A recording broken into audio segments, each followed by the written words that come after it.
My phone got stolen in Havana, Cuba, and what happened next was like something straight out of a movie. I was in Havana a few months ago and I was staying in an Airbnb in Old Town. It was like my third day in Havana and I was going to a salsa dancing class.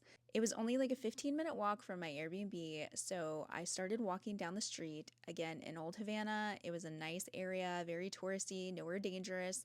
It was still light outside, even though it was early evening. There were people out all over the place, families out with their children. Just to be on the extra safe side, though, I was walking down the center of the street, so I wasn't too close to anybody to help prevent getting pickpocketed. About 5 minutes into my walk, I pulled out my phone to look at the directions and see where I needed to turn. Then I put it back into my front pocket. Not 5 seconds after putting it back in my pocket, I felt it leave my pocket. Now, there had been nobody around me, but I whipped around and saw a man with my phone start running. So I started chasing him, yelling for help that he had stolen my phone, and I was yelling in Spanish. There were tons of people around, and a couple people actually got up and started chasing him with me. We ran around a couple of blocks, but he was super fast, and there was no way I was catching him. And then I ran past my Airbnb host. I stopped and told him what had happened, and he walked with me around the corner to a police officer on a motorcycle, and we explained what happened. The police officer took us to a neighborhood police station around the corner, where I again relayed to the sergeant there what happened. By this point, my Airbnb host's wife was with us. She spoke a little bit better English, so she stayed with me through the rest of this process.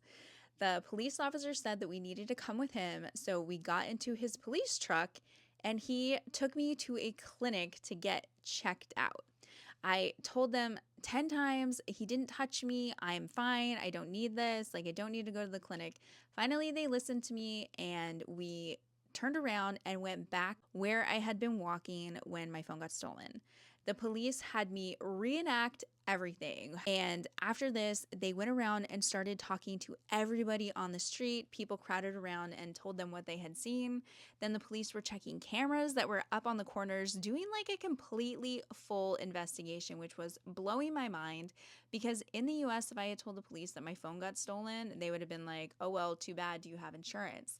Not the police in Cuba. They were on it. So after the reenactment, and they took me to the main police station, which was like a castle. It literally had a wall around it and a drawbridge and a moat. My poor Airbnb host was so scared. She told me she had never spoken to the police before in her life. We went into the police station, which was very intimidating, where I again had to relay to an officer everything that happened. I'm so sorry, but this is getting long, so I'm going to have to do a part two.